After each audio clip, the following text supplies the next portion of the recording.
porte est verrouillée. Pourtant, je dois entrer.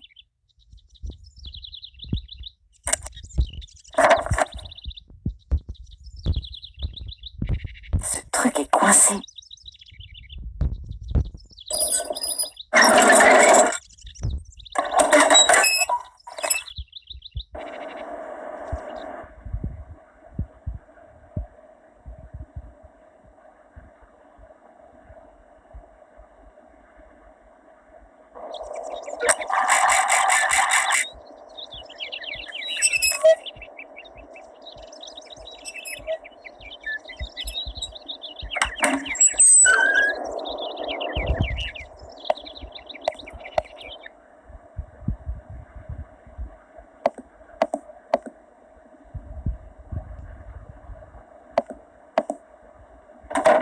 Bonjour, maître.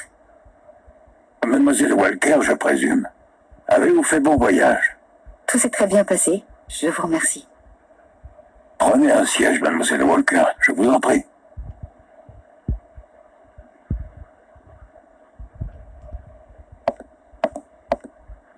Je pense que vous êtes au courant de l'affaire qui m'amène. Mais bien sûr, je vous attendais.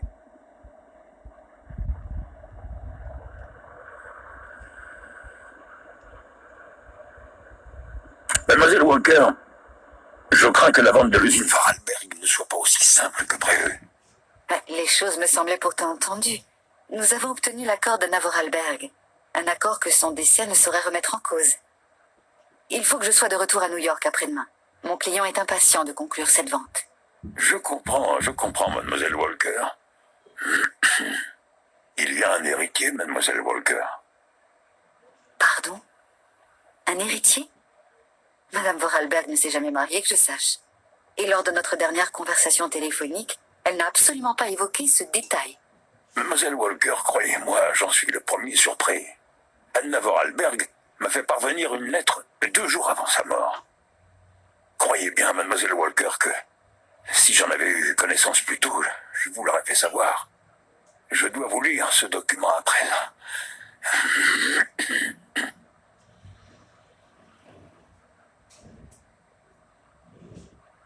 Cher maître, je suis une très vieille dame.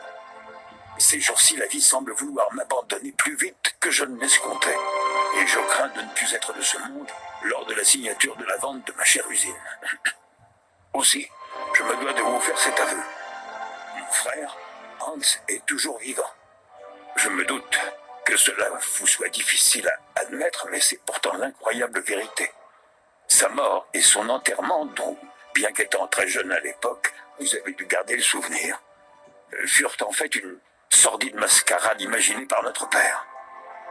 Pour lui, l'idée que son unique fils souhaite quitter Val-de-Dylan, et donc ne lui succède pas à la tête de l'entreprise familiale, lui fut insupportable.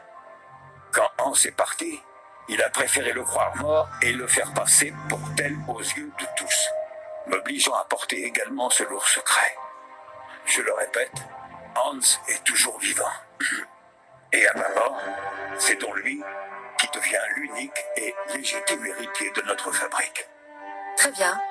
Puisque Hans Vorarlberg finalement n'est pas mort, il suffit de signer avec lui. Je suppose que vous l'avez déjà contacté. Où puis-je le rencontrer? La suite de cette lettre nous apprend qu'Hans Vorarlberg serait quelque part en Sibérie. Mais je voulais...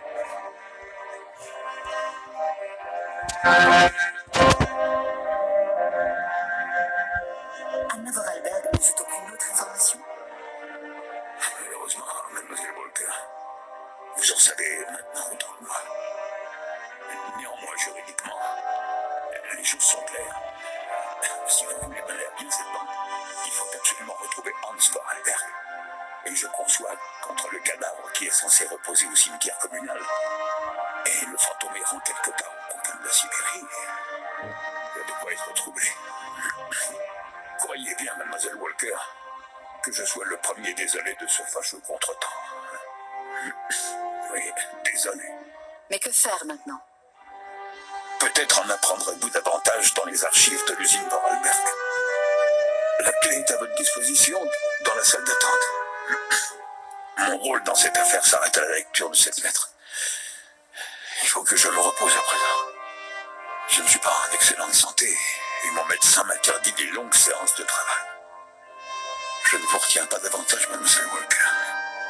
N'oubliez pas de fermer la porte en sortant. Au revoir, maître.